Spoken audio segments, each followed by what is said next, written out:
Aquí estoy. So I love my friends. I love my crowd. I love my people. The second you say hello, they jump the fuck off. They're like, fuck that shit. All right. What's poppin', people?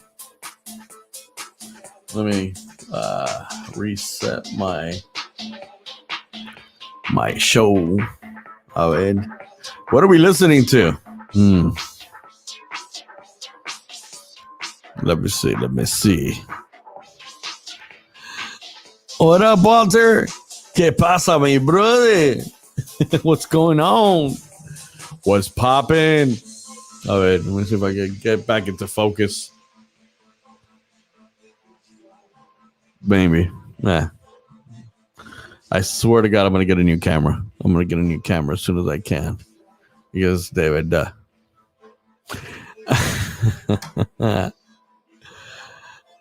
Let's see. Oh, okay. Let me get back in focus. What was I listening to? Deep Tech House set by Duly Von Tech. Duly Von Tech. D-U-L-Y Von Tech. That's how I'm opening up the show this evening. Episode number 24. Imagine that. Shit. 24. Would have thought. A ver, back to me. A ver, ¿qué pasa? Spring break is here. And I say it, and I say it proud. Fuck COVID. I'm sorry if it offends you in any way, shape, or form. And I'm sorry if, anything's ever happened to your life or family, and it had to seriously 100% do, with COVID, not something on the side of COVID, if you understand what I'm saying. But I say it proud. Fuck COVID. I love to watch people having a good time. I love seeing how the beach is filled with young people enjoying one of those times in their life that they are never going to be able to recreate later on in their life. I promise you, you will not be able to be young again. You will not be able to hit the beach and get fucked up out of your mind as you do during spring break while you're in that college age. Not necessarily need to be in college for spring break, obviously, but being a part of that age. And I think that's highly important. I think it's a rite of passage. People need to do that. People need to go out and fucking discover life, discover their sexuality, discover, getting drunk and piss drunk. I think that's extremely important. So if you know me, and even my own son, I built him to enjoy life to its fullest. I told him, do you experiment, learn life, be a part of happiness, because you don't know when later on in life you might have that chance again, or if you will whatsoever. Anything could happen. You could fall into a bad illness, or just this DJ se le fue. Or you might just die and not get to experience it whatsoever. So being that said, do you have fun, party it up, do all you can do to have a good time in your life. Life, one chance. I gotta get a pop filter too. Yeah, gotta get a pop filter. All right. So let me get shit started. Let me drop this. Vamos a ver. Let's see if any of my other buddies out there are gonna pop in today, or if I'm gonna have what I like to call a self conversation. I'm used to doing things by myself. So, aquí vamos. This is where it's at. the DJ Hunts Shit Show, brought to you by Spring Break. Oh yeah, it's the Spring Break edition. Lots of fun, lots of sun, great weather. I've been out there doing this, and man, it couldn't get any better. I'm talking about the weather-wise has been insanely awesome. Even today, it was a little bit cloudy and it was chilly. And then it got sunny and it was still chilly. And people were like, you could go out and, wear bikinis and shorts and stuff like that. And it's like you have free personal air conditioning while you're out there in the sun. Come on. No Texas freezing. What the fuck was that all about, right? Just great weather in the general sense. And man, I've been having, I'm not going to lie to you, it's a job. But it's been a fun job. The crowds, I like to say right now, I'm dealing with like the beginning of the spring break season, which it's a lot of Midwest and stuff like that. And, these kids are good kids in the general sense. They're good kids. They're nice. They're, they come up to you. They ask for, hey, do you do requests? And you answer no. And they're like, okay, thank you. And they walk away. This coming week, things will start getting a little more aggressive. And they get, I don't know, younger, East, that whole, New York vibe and stuff like, I don't know, maybe I'm off or I don't follow it properly. But as it builds, it starts getting more aggressive. It starts becoming not so nice. Then they're not like asking anymore. They're like, yeah, you gotta play this, and who are you? And so that's what it is. But man, for right now, I've been having a blast playing house, playing tech house, playing EDM, playing hip hop, playing whatever the fuck I want, and these kids love it. They're having a blast with it. They enjoy themselves. They get stupid drunk, and I'm gonna say this because it's something crazy. These kids get up on a table, and look at my hand. The table's like this, and it's a kind of like a square table with just a little bottom and little feet that shouldn't hold shit up. And they get up on top of them, and it wiggles and does all this crazy shit. And these kids are fucking drunk. And they don't fall off. And they're wearing sandals or flip-flops. And you're like, man, if I got up there right now, before I even get my first foot on, I'd be flipping and landing on my ass. So let me see what's up with Walter. More aggressive than last week, because that was a pretty... Nah, man. You see, the thing about it is that the first group of kids that come in, they're not aggressive. They're just looking to have a good time. They follow rules in a sense, They're not crazy.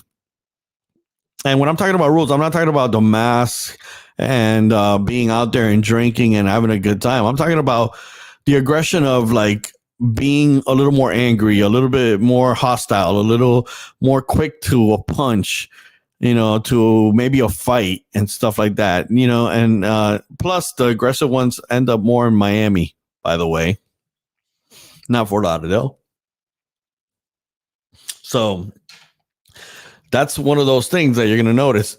But as the following week comes in, every year you start noticing it becomes a little more aggressive. They start getting a little more agitated and stuff like that, and easier for the for the quick punch. That they get attitude faster. These kids that I had this whole week have been nothing but nice, easygoing. They mind their own business. Yeah, and they want to party, have a good time, get drunk. Can you blame them?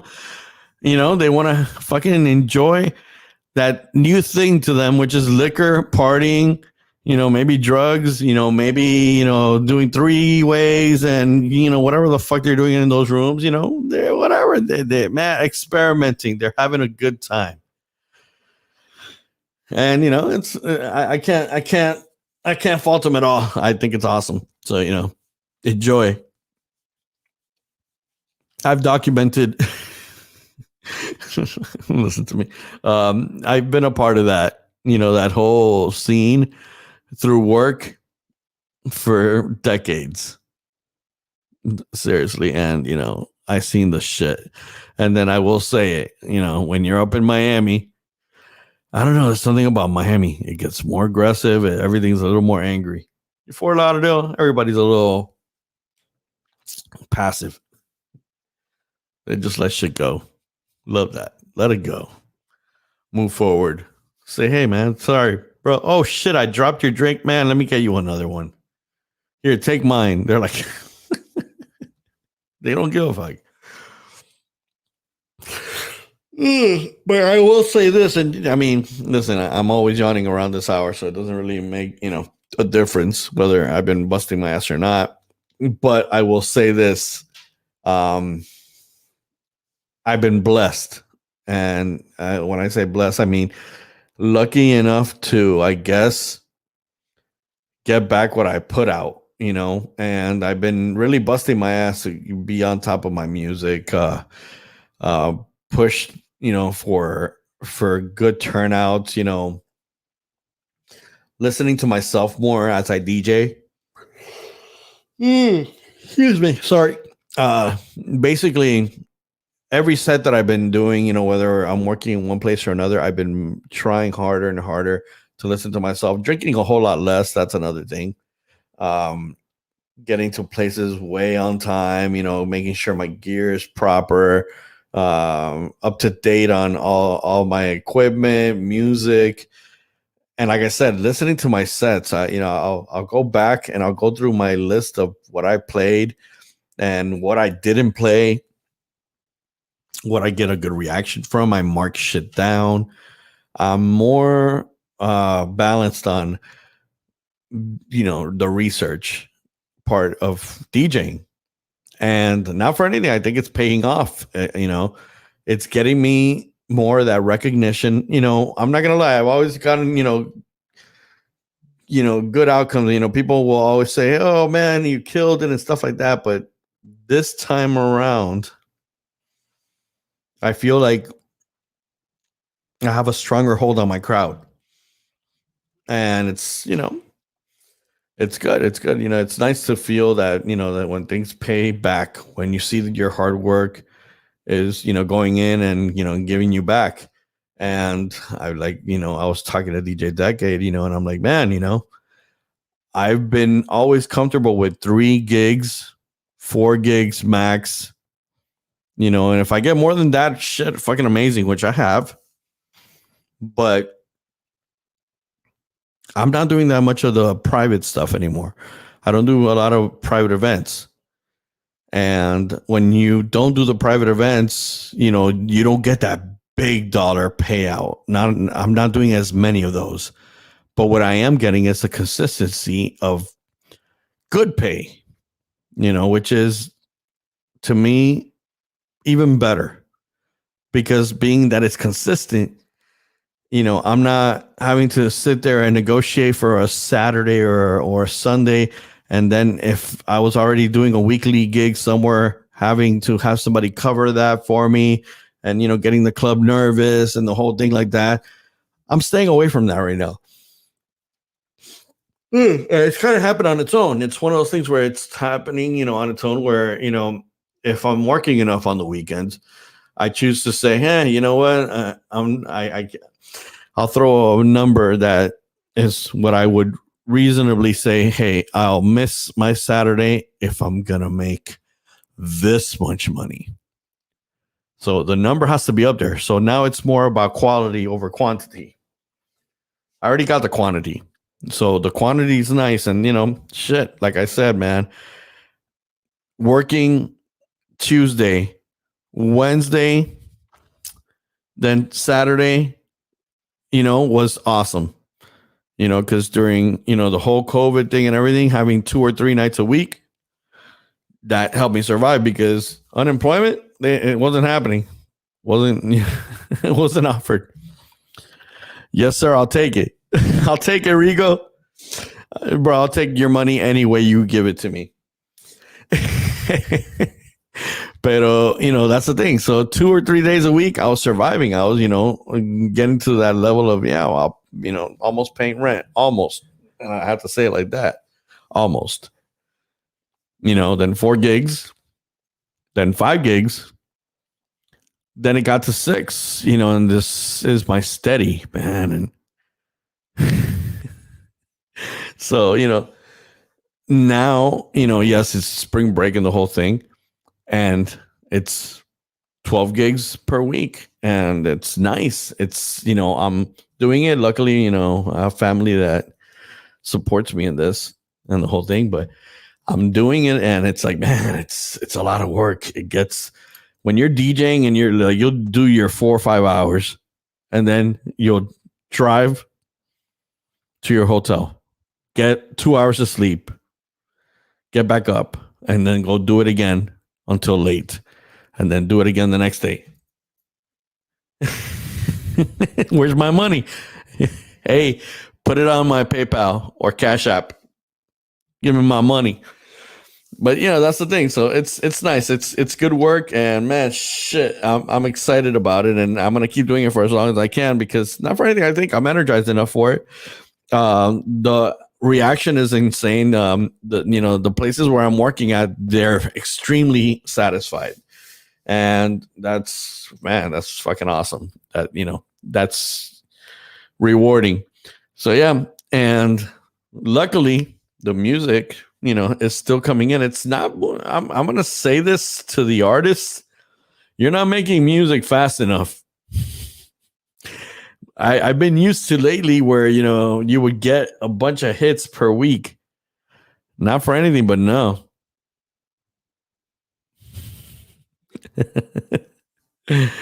Ay, te Rigo. But yeah, so that's the thing, and the whole thing, and by the way, Rigo, I saw your buddies Ellie and Lewis, and they came by. They it was Victor's birthday, and on Saturday I was able to host them. They were at Piazza Italia, which they had never been to before. Victor goes there all the time, but Lewis and Ellie hadn't. So yeah, I got to show them around and the whole thing, and they really liked the spot. It was it was nice. It was nice to see people from Miami, checking out Fort Lauderdale and stuff like that. And yeah, and Decade got to spin on Sunday for me, which is cool. Yeah. So, yeah. And no requests. So, yeah, that's what's going on. Oh, other than that, the new controller, which, hold on, let me see if it can be seen. It's over there. Hard to tell what the fuck that is. But that is where the new controller is going to be going. I have to set up, man, right now everything here had to be put to the rear because I have no time. I really honestly have no fucking time to put it together. But the studio is dismantled right now because I'm doing soundproofing on some doors and stuff like that. And I had to actually stop that labor. And focus on just the gigs because I haven't been home. Actually, yesterday I came home for the week, and I'll be gone again, doing it all over again in Fort Lauderdale. So doing the double shift and everything. So it's gonna be crazy. And like I said, I took the controller with me, the Rain 1, and I will give you my 100% review on how I felt about it. I will tell you all the ins and outs of what happened. Then I should probably go ahead and let me see.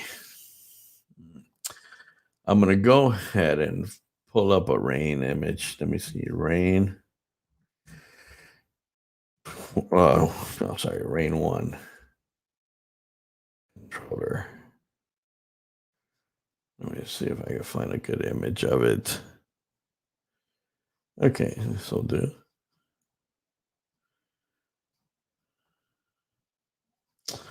All right, back to my StreamYard. Let me see. Let me see how I can share this. Share screen.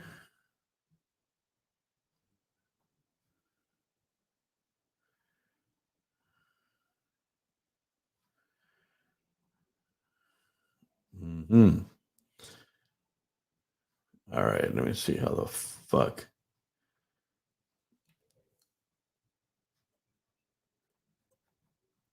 Yeah, okay, that's not working.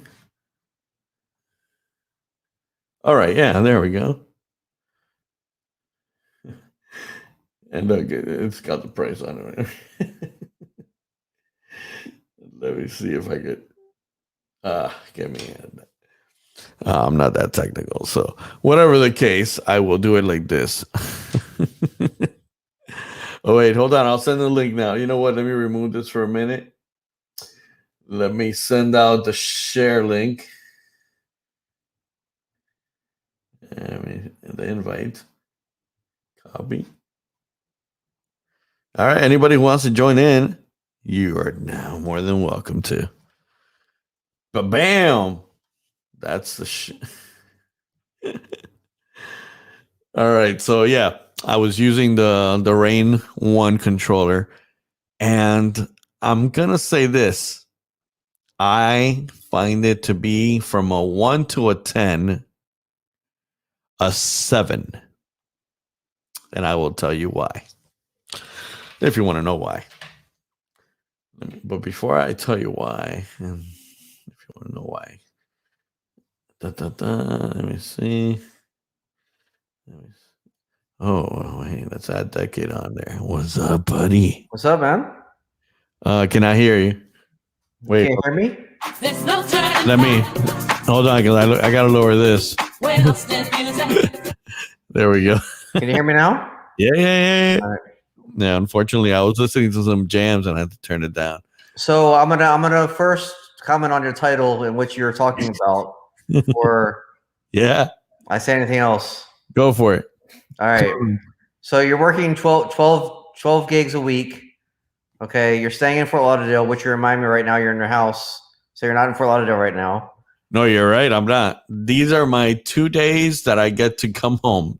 Okay. So anyway, since the pandemic happened, we all lost work and we all were struggling financially and everything else. Mm-hmm. Okay. You are very fortunate and very lucky to have 12 gigs a week. Okay. So take it for what it's worth. And yeah, and also make sure you get rest and eat and drink and, you know, make sure you take care of yourself and health wise, because I'm sure you're going to be exhausted after fucking so many gigs a week. Mm-hmm. You know, I'm already so you got to get enough rest, but everybody else, anyone who's a DJ right now would die to have your gigs, okay, and to have the money that you're making. You know, we're not gonna get into the money, whatever, because it doesn't matter. But you know, as far as you're working, and you should be thankful and grateful that you have these 12 gigs. Yeah, shit, man. It's I can't even say anything, because it's like you don't see it coming, because it was one of those things where everything was looking shit. Yep. And then to call it in a kind of a sense, in all reality, this has been my best spring break ever. Really? Yeah, financially, work wise, even last year and the year before, when I was taking maybe the other gigs from here and there and a couple of places, I was booked, for a lot of those days, but I still had days off during the spring break where I would not be DJing. I might have been like Monday, Wednesday, Friday, and then I was still doing my Thursday night, Saturday night, Sunday brunch and stuff like that, Tuesday.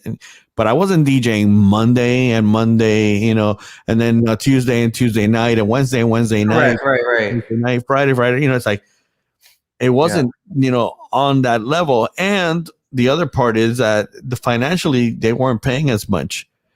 So, this year there was up in the money, less hours, which, makes it a whole lot nicer because it's more realistic.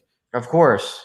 We, and when I say we, I mean me and the management kind of got a good idea of what to expect and when we could control it. Like, when I could walk away and it's not going to make a big difference because they're already trashed enough, where they're still lingering. Right. Until the night entertainment, comes in, and then they got it all handled, and it's perfect, So the right moves were made, and in order for me to stick around, even also the right moves were made because you got the money you wanted. Of course, and that makes a big difference. That I could have been working in other spots where the promoters were gonna take this much, and they didn't negotiate enough dollars. You're gonna get there, and then there's another DJ coming in afterwards, and the people are trying to take on that gig, and everybody's fighting for the same gig, and that I'm not having to do that. I'm not stressed about. There's no other guys, and the best part of it is that every day I've been pulling the right numbers. If they're there, they're on my side. I'm holding them, and then it's perfect because once the DJ across from me gets started, I'm 1 hour, almost done. Right. And he's gonna get the crapshoot of like the after people, which I kind of find in a weird way, not the right move, but it also makes it easier for me not to have to worry about competition. So that's, man, we're slammed. If you look at the videos, we came out on. I forgot what that news show is. I think you sent it to me. Yeah, I sent it to you. Hold on one second. My dog wants to go. Hold on 1 second. Hold on. But, it's been shown as the craziest parties in Fort Lauderdale. And man, that's, I pat myself on the back. I'm not saying I did that because, the kids were there. Right. But they have so many choices of where to go. And believe it or not, if they made other choices, I could be empty. I could be, it could be that situation. But last year I wasn't empty there, and that made their calls, an easier call for them to, put me on. Well, one, they liked you from last year, and they told you that they were going to bring you back. Before the pandemic happened, of course, they told you they're going to bring you back for this year. Well, so. They know the big difference because you already had a rapport. You already had a rapport there with the management, with the ownership, and this and that. So they already knew who you were. They knew what you brought. They knew what you played. They knew your skills. But last year. But here's the funny part about all that. Knowing all that and everything, there was still one lingering problem. What's that? That nobody really knew how COVID was gonna react. The whole COVID situation could have gone in many different ways. Correct. Wait, hold on. We got to add another buddy here. Oh, my goodness. Mira que está ahí. Hey. What's happening? Ay, papi chulo. I don't see anybody. What's going on? Well, really quickly, just jumping back. Professor, what's up, buddy? Yeah, I heard you guys. I just joined in. I heard everything. By the way, big shout out to Ryan Maurice. What's happening, brother? So yeah, the COVID thing was the big deal that could have broken this whole system, because people could have just said, hey, you know what? We're gonna let the Spring Breakers come out, but we're gonna hold them accountable 100%, maybe ticket them, or maybe, because they could ticket the business if they really want to. Right. They're not out there to do that, though. They're trying to be as nice as possible. I see how the people walk through, they give you their little directives, hey, don't do this, don't do that, and then they walk away and they let you be. Now, I find that to be something that is okay with me. Like, these kids, they're coming out. They want to have a great time. They're going to go out there. If they're going to catch COVID, they're going to catch COVID. If I'm going to catch COVID, I'm going to catch COVID. Whatever. Can I tell you something? People are catching it whether or not.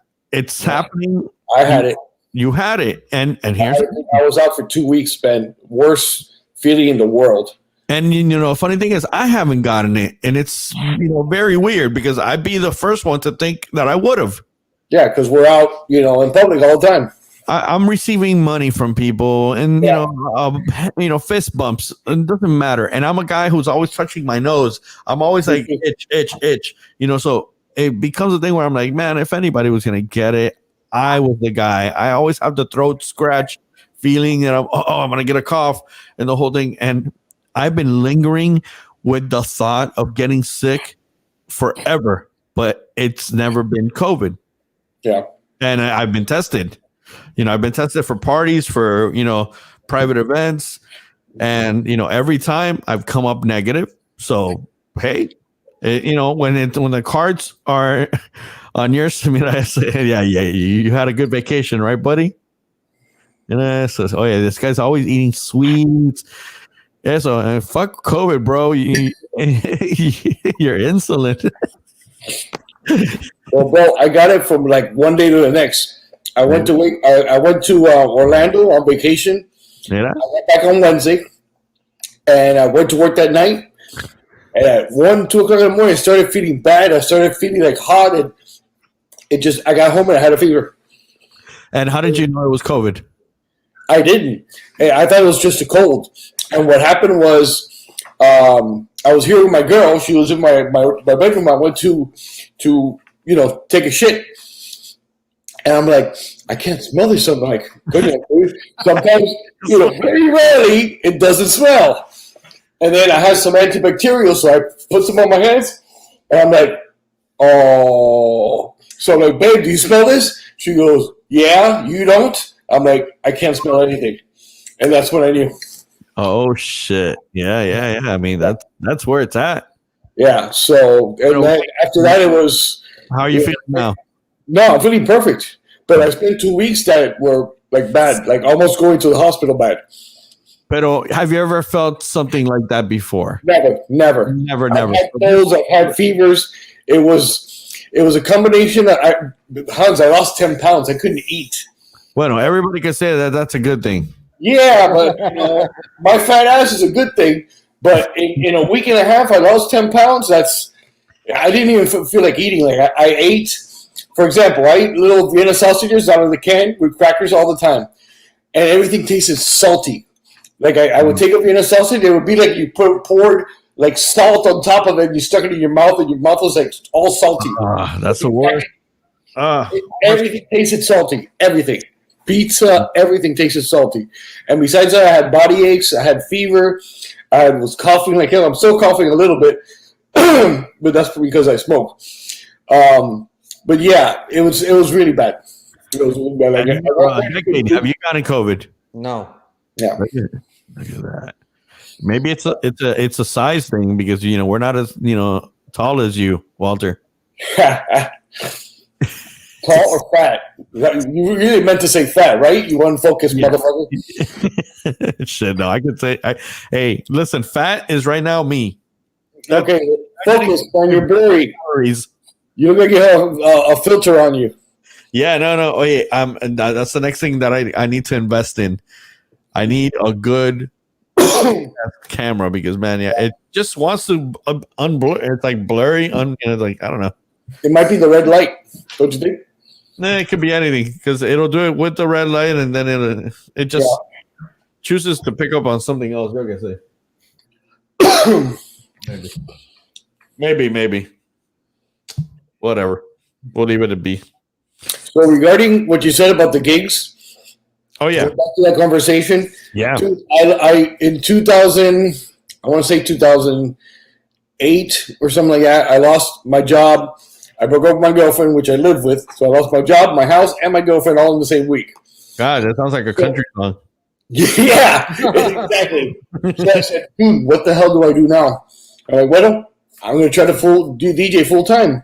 I've never done it. Let's try it. And by the end of this was like in February. And by the end of the year, I can't live off of it. I'll just look for another job.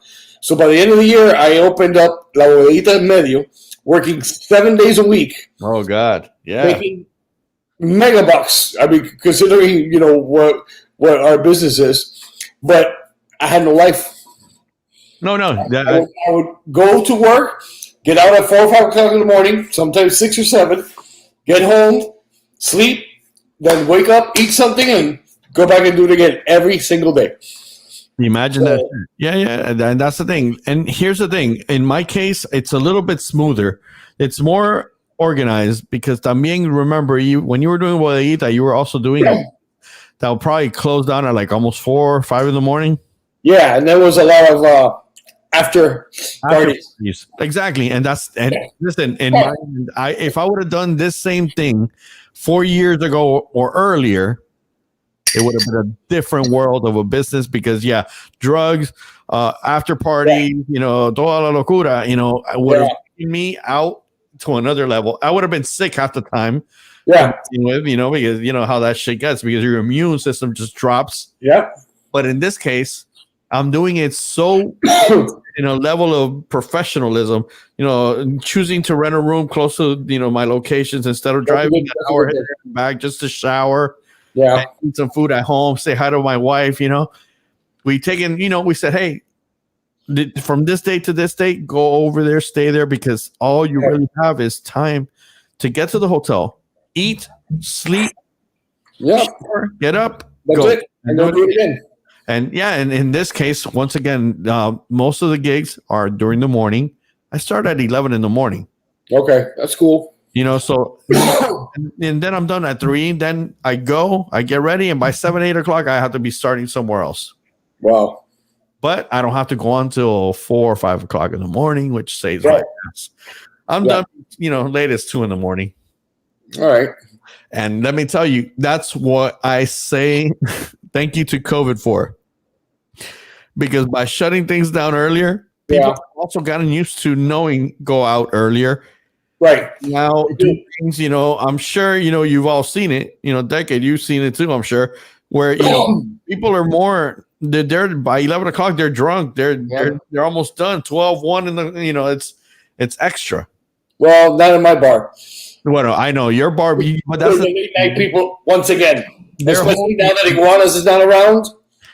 But listen, there's a crowd for your people, for your place, and that is awesome because you get that late night crowd. We do get that late night crowd. And plus, you don't have any DJs at the pub anymore, so you're getting that crowd too. Yes, actually, it used to help us when you guys were at the pub because you guys would, like he was saying a little while ago. The guy would like just wrap up, amp the people up, get them in the mood, and then we're like, we're closing. Where we go? Oh, cigar bar. So you guys helped us out. Yeah, it was the best thing. I love it because you knew when you were about to get your crowd. Yeah, exactly. You guys are about to shut down. You would walk over, and if you would see who you were going to potentially DJ for. Yep, definitely. That's awesome. It made sense, and that's another thing about competitive clubs and bars and stuff like that. There's a lot of times it's not even competition. A lot of times it's helpful. Yeah, it is because you guys always had the early crowd and we had the late crowd, so we would feed off of you. And you would hit harder with the music también because you were at a different level than even especially on the hip hop side. Yeah, half the tracks that you played, I was like, I don't even know what the fuck that is. I don't even know what the fuck that is. Yeah, but you had it, and you played the right ones. This guy asked me for what's the guy that sings "Back in Blood"? I don't know. Back in Black, AC/DC? No, "Back in Blood." Oh, fíjate, we don't know because we're not. Hold on. Never heard of the song. Shiesty or some shit like that. Hold on. I'll tell you that. You see, Decade, you don't know all your shit anymore. No, you don't know your shit. Not that shit. That's some gang. Pooh Shiesty, "Back in Blood." Never heard of it. Look at that, Shiesty. I got to write that one down and see if it's going to be. Shiesty, "Back in Blood." That's like that one and "Throat Baby." They love those songs. Look at that. You see, and I don't have that, that situation. But I have to have all that crap. Menos mal. I'm kind of glad. I'll let one play that shit. And before with BPM Supreme, it used to be so easy because it was unlimited. So I just would grab the latest hip hop video and go all the way down the list, and I wouldn't even listen to them. Just so when they ask me for it, boom, yeah, I have it. Yeah. It's better to have it and not need it. Well, now I'm in Extended Mix because they shut down the music videos on BPM Supreme. So that's Extended Mix is by Pre System. Hey, Walter, I'll hook you up, okay? Yeah. I'll give you a website to go to get all the videos you need. Yeah, I need the new videos. The thing is, for every category, every genre. Yeah. But you have to do him a favor first. No, he doesn't. Yeah.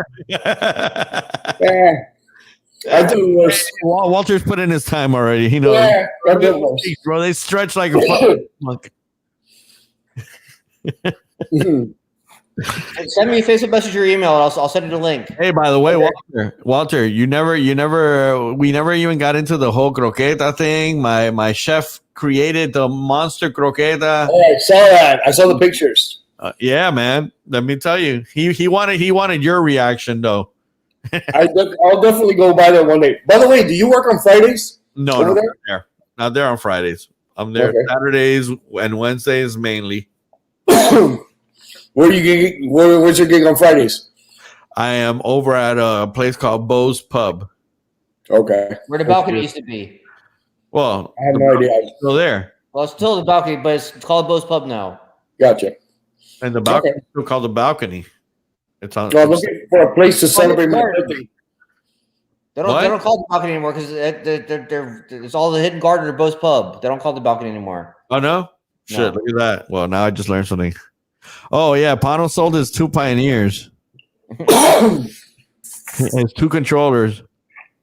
Those controllers from all those swinger bars and shit must have had so much jizz. Those buns were probably so stuck together. Mira, hablando de Salvo, ahí está. Look, my chef, man. God damn it. Bless his heart. Gotta love that man. Why he's here? He's on the chat. Oh. Bienvenido, Salvo. ¿Cómo está la cosa? Yeah, man. So you gotta come by so you can try the croqueta. Yeah. It's going on the menu. Really? Oh yeah, man. It's fucking amazing. Let me tell you. Just one of them is like this. It's the size of 3 regular croquetas. Really? Wow.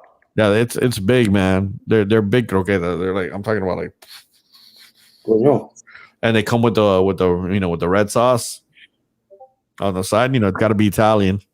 When they're that big, they could cook them all the way through. All the way through, man. Oh, that's and they're so inside. It's got the ham and then the cheese and then this other filling part. I forgot what it is, but it makes it all perfect. And the way if you bite into it and the way it melts in your mouth is amazing. Yeah. Dice que te la perdiste. Head chef. Yeah, I saw that. Yeah, man. And I had some friends come over, and it wasn't on the menu yet, but he threw them in the fryer real quick for me. Yeah, did me justice. Made me look good. Yeah, I'll have to swing by there one day that I'm not working, but what days do you work there again? Wednesdays and what? Come by on Wednesday. I can't. I work on Wednesdays. Coño, and you work Saturday. Wednesday, Saturday, and Sunday. Bueno, Salvo, man, nunca vamos a ver este tipo. Yeah, I work all those days, so. Yo le preparo unas croquetas y se las paso para allá. You know when? I'll maybe I'll set some up for you, and I'll see you on. I was gonna say Valentine's Day on St. Patty's. Okay. Yeah, man, because that lands on a Wednesday, and by the way, what time are you guys working on St. Patty's? All day, all night. Same thing as always before. Yeah, just not as huge system. Oh, that means I have to work all freaking day. Yep. All right. It fell on my fucking day. Oh shit, man. Oh yeah. Let me tell you, today I was not even planning on doing this show, even though I had told somebody I was gonna do it, and man, I am so quemado. Came out. It's like I'm downloading music and stuff like that Decade sent me and stuff. And yeah, so I could have some other stuff to play too, because that's one thing I've done. I've gone and researched through all my fucking music like never before. And I have a couple of new folders that I got to go through. And it's the one thing about having these kids is that you got to give them hit after hit after hit after hit after hit after hit. And you got to play them quick. So when you're doing that, you're going through your music like flying through. So and you got to come up with other shit. So and you start digging through other crates that you haven't done, or and then that's when you start finding gems. Yeah, and it's insane how you find the gems. Especially when you're doing good, because if the crowd is excited. Let me tell you, I threw in, and I'm gonna pat myself in the back for this one because I had a really cool ghetto crowd, that was into like more of that really black hip hop music and stuff like that, and they wanted that ghetto stuff, and I'm playing EDM, and all of a sudden, I grab some track. What's this guy that plays Too Much Sauce? Mm-hmm. Kodak Black. Yeah, something like that. I don't know. So. I'm like, man, I'm gonna drop Too Much Sauce. It's a good classic. All the ghetto kids like that shit, and I'm gonna drop it into my EDM set. So Too Much Sauce is 30 and 128 or something like that. It's 120 something. So I was like, perfect. So I drop it in, and I'm using the filter to bring it in after a big explosion of the EDM track, and then you coming in Too Much Sauce. Man. Right into it, and then I grab Losing It, which has that yes, and I grab that, but I grab it from the point of that buildup, the long buildup, and then I'm grabbing the Too Much Sauce and I'm breaking it into the Too Much Sauce separately as it's building up. There's too much, and then sauce instead of backwards, which is the way that when you break it up. That's supposed to happen, but what I'm doing is I'm letting it go into the next part and then looping that part into the sauce. And I won't take that kind of a chance unless I'm fucking feeling my energy. You're feeling it. And then it gives me the bigger balls to take a chance like that and hope that you don't fuck it up. Yep. And man, it was so smooth that after I finished that, I go, "This fuck, that ain't gonna happen again." That's a one-timer. That's like, it was so fucking perfect. And I had that. I could see from the corner of my eye, that crowd was just going fucking nuts. Because I get a little taste of what they wanted within the fucking overall crowd of EDM. Because, man, it was one of those moments that you're like, shit, man. You'd be surprised. I have a lot, like Losing It. I have like 4 different remixes. One is with Bohemian Rhapsody. Okay. One is with This Is America. The other's with Whoop, There It Is. And then the original one. I made one with WAP. Yeah. That's pretty cool. Yeah, it was kind of cool. I needed something for WAP. Hey, you guys heard the new Bruno Mars group, the track? That's too new for us. Yeah. You're above and beyond our level. Yeah, that's your stuff, man. No, dude. You never heard Silk Sonic yet? Hey, Walter, he said, Rico, that you need a filter for your face. No, man. So Rico, suck my balls and ass, you fucker. Hey, don't do that because he gets excited, bro. I don't know why Rico has a wife. What the fuck for, bro? He's I've never seen her, though. No, nobody knows she even exists. I finally met her one day over at the Fridays, and I was like, "Oh, it's finally a pleasure, to meet you." How does it feel to be alone? Yeah, that's funny. And let me play this track for you. Tell me what you guys think of it. All right. Go ahead. Oh, yeah, at least I get careful. He might take you up on that. No, I'm reading it here. Oh, okay. And of course, George has a comment. It's Silk Sonic. It's Bruno Mars group.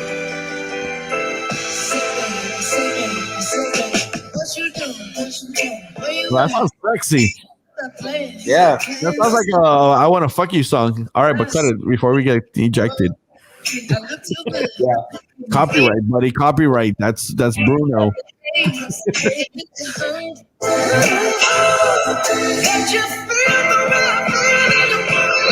like that.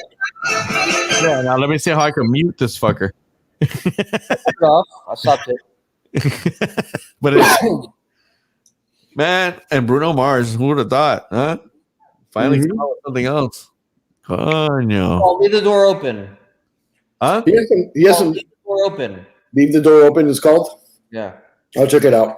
I'll send it to you if you want it. I All have right. it. Yeah, just send it to me. I I put did the video when I got the audio. It's the album's not called "Put a Sock on a Handle."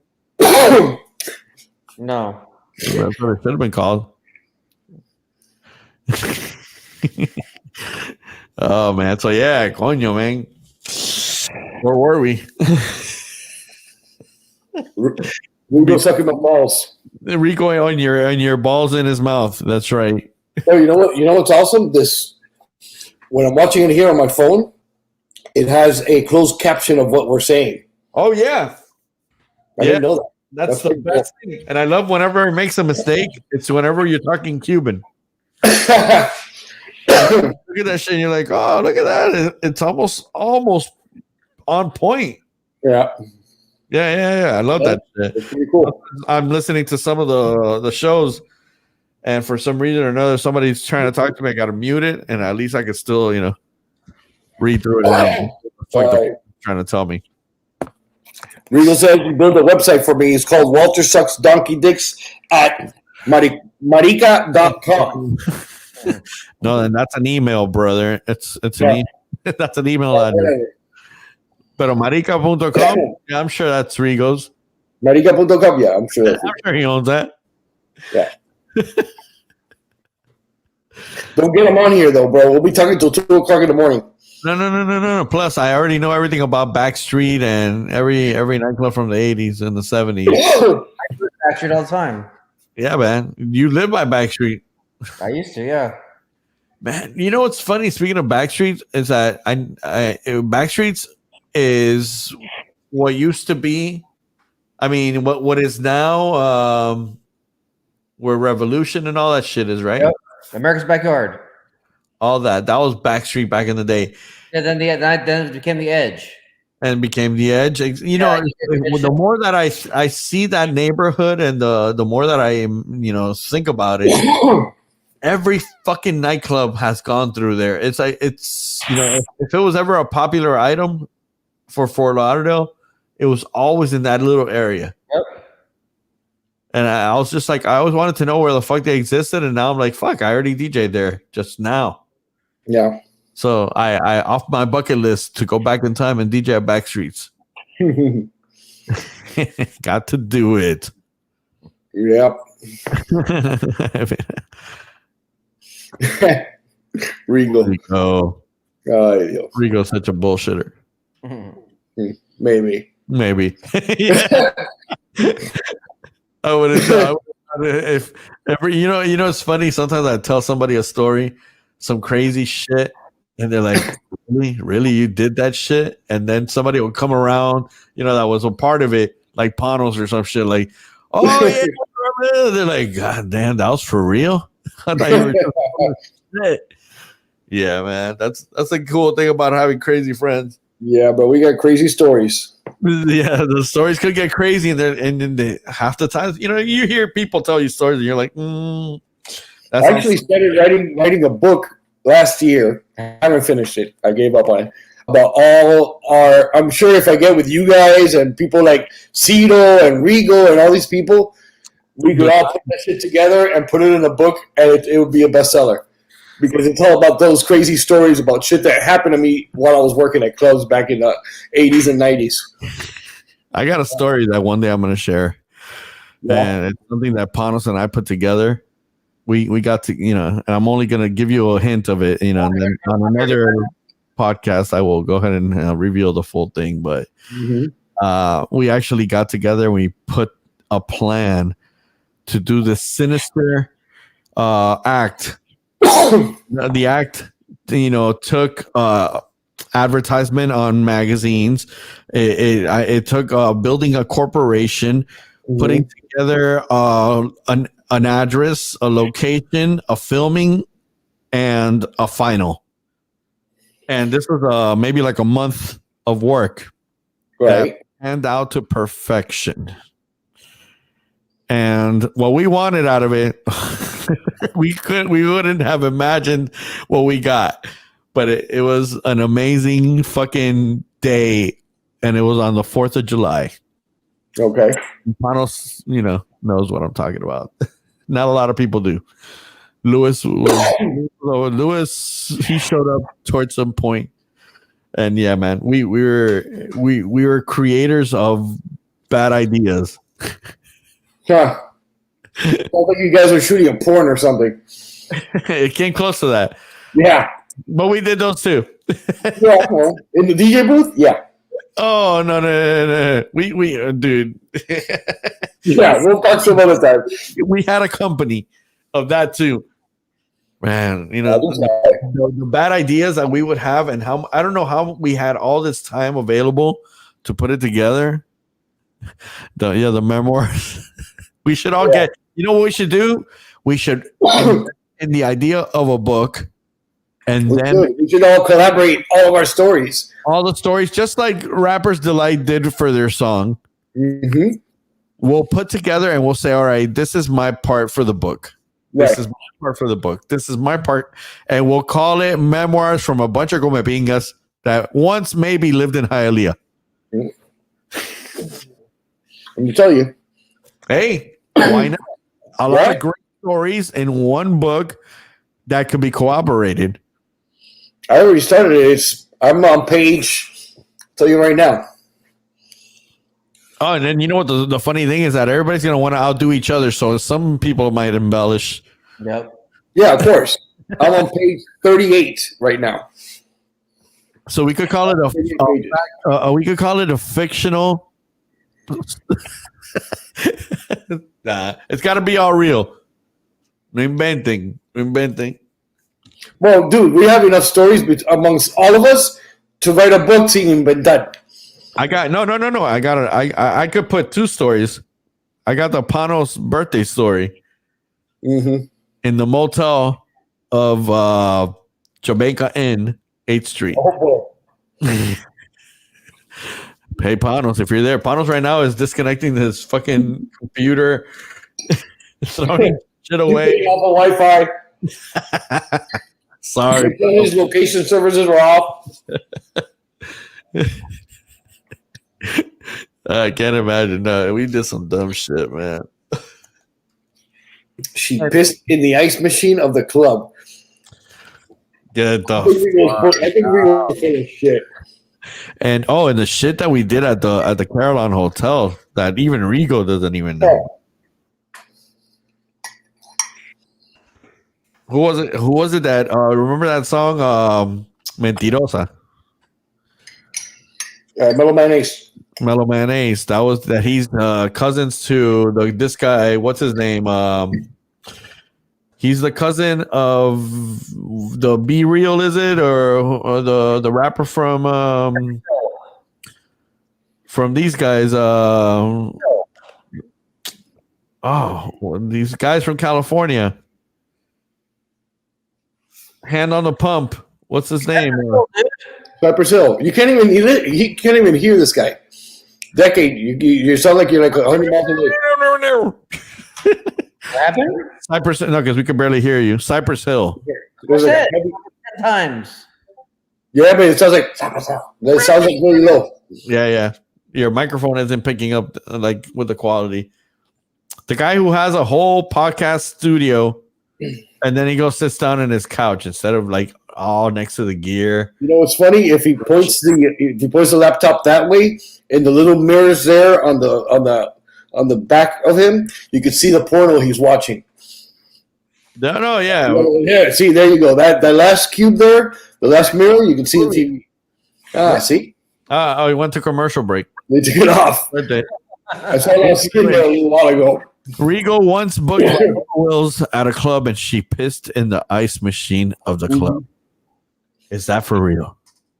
He says, "Yep, no joke." Viola Wills. Stop. You gotta go. You gotta go.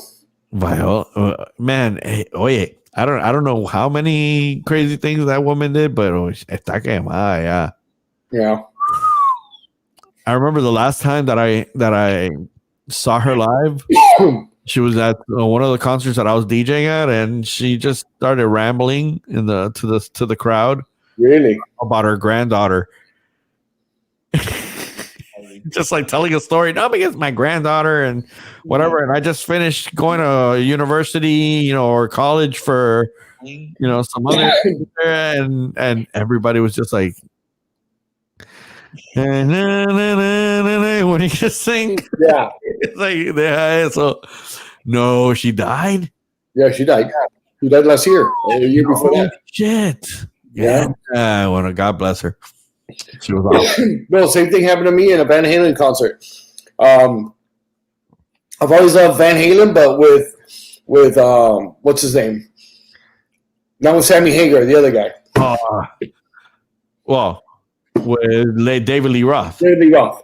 Oh, So yeah. finally, maybe like 5 or 6 years ago, they have a concert in somewhere about Boca, and me and my friend Orly go to this concert. I'm like, shit, David Lee Roth, I love him. This is when they brought him back. And he did the on a chair on the fucking stage. He would sing the song, and then he would talk for like half an hour. Oh, so it was one of those like personal. Yeah, I'm like, dude, I'm not here to fucking hear this guy talk about his life. I want to hear you sing. Listen, by the way, David Lee Roth could talk your fucking ear off. Yeah. And he doesn't need you to answer. No, he doesn't. He doesn't care. That guy will, ramble, and he'll talk to you. And in between his conversations, he'll throw you karate chops. Right. And you're like, what the fuck? And then he'll sing a song and then go back to rambling. And he could talk Japanese, by the way. Oh, yeah? Yeah, motherfucker lived in Japan and shit for a while. Oh, shit.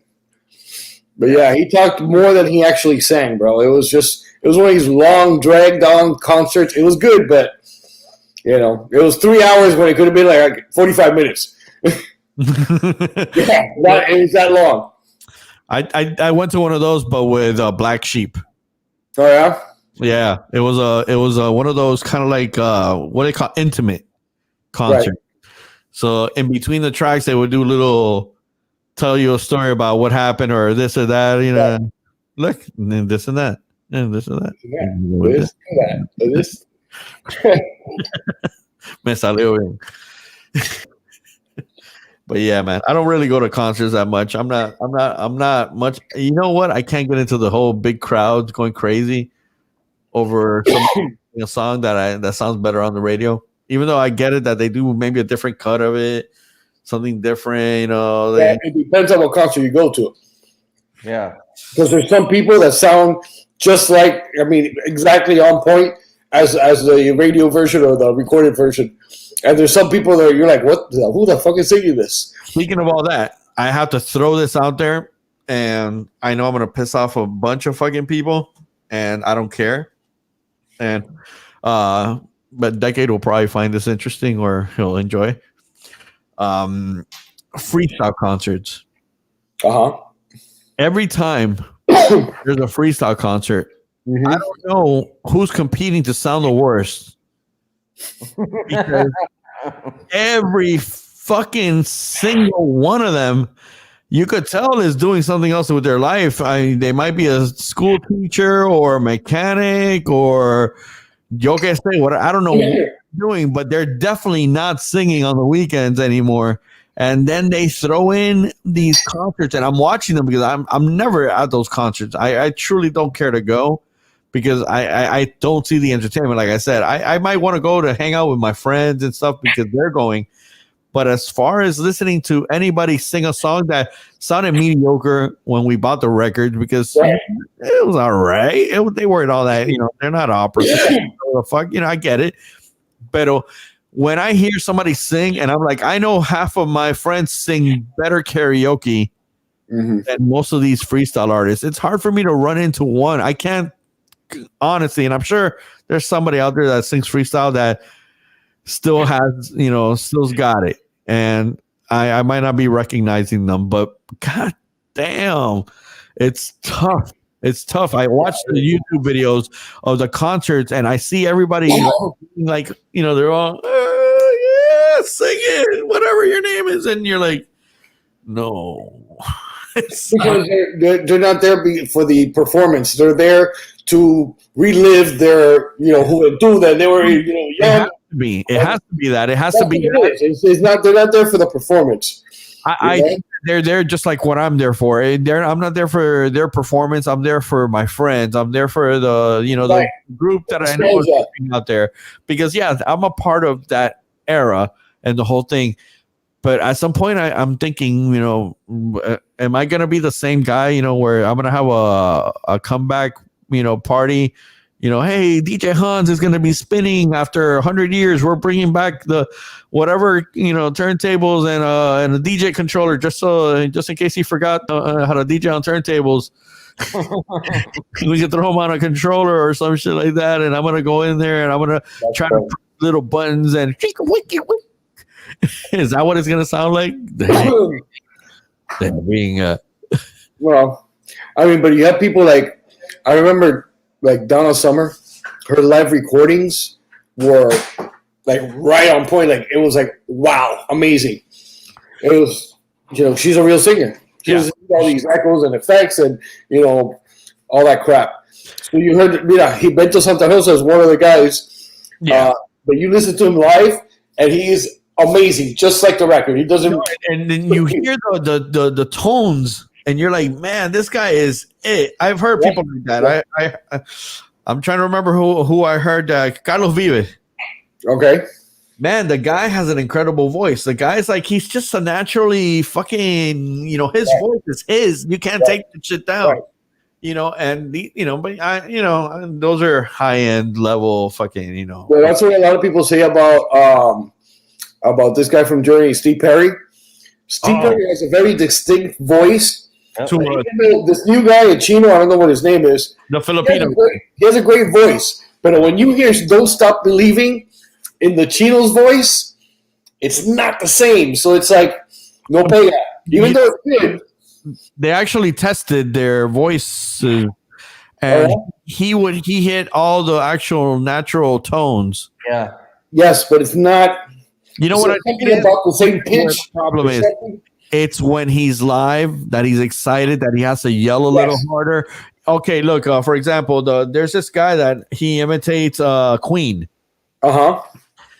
And the guy fucking sounds identical. Even looks a little like fucking this guy. Freddie Mercury. What's his name? Freddie Mercury? No, but the guy who imitates him. Oh my fucking! I forgot his name off the top of my head.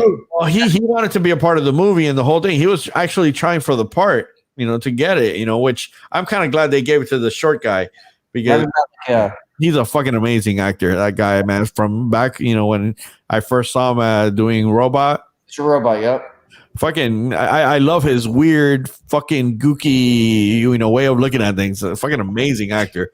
But besides that, this other guy would have been the perfect guy to play the movie because he looks like him and he sounds just fucking like him. Identical. But you hear him when he sings yelling into the crowd and stuff like that, and then he loses that same sound. Yeah, because excitement and yelling changes everything. It's like it changes when you look. You know what I hate to hear? Any rap group live. Because they're not in a studio going, because now they're fucking holding the microphone like this. Yeah. And that's all you're hearing. It's a bunch of fucking yelling, No. And then you don't have one mic. You have 10 mics. Yeah. And everybody's going, No, and then you have these other guys that I never heard of before that are singing along to that song because it's not enough to have all your friends. You got to have their friends too. I went to that concert. How Can I Be Down? No, was it How Can I Be Down? One of those that they had at the Bayside Amphitheater. It was one of those last ones that it was all hip hop, And they had like Method Man, I believe, was there. And then they had Common or one of those. I forgot. A bunch of those guys. I was fucking rolling balls.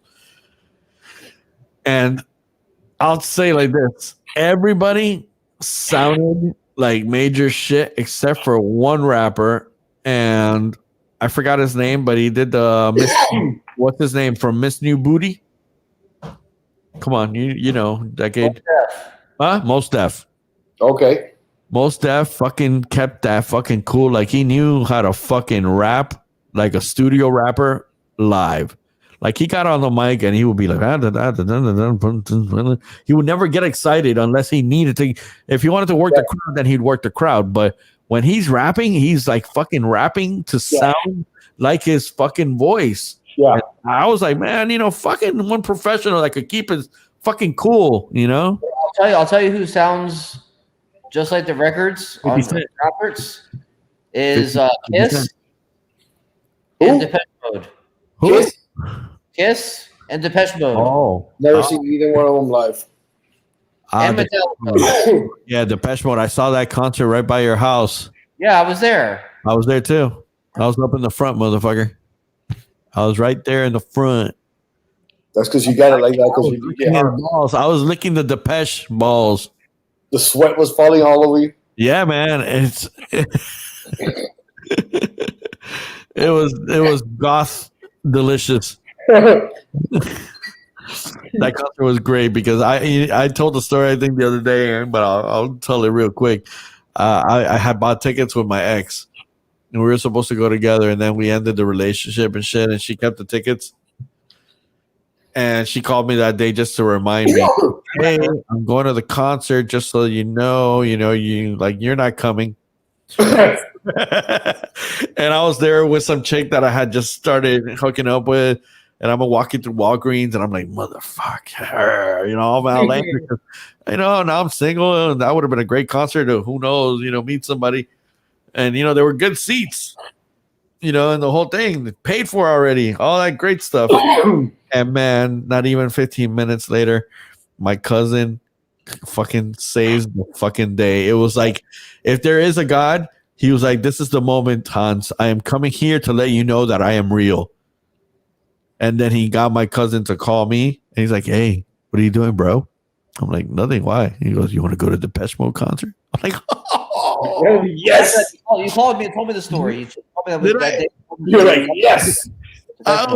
And then it gets even better because once we're there, we go to pick up the tickets, and he's like, oh, by the way, fucking my cousin's like, the coolest motherfucker ever, man. If there's ever been a cool guy, this is it. And he's like, oh, because I got a surprise. I didn't want to mention that these are all front fucking row, all of them. Oh, that's awesome. And I was like,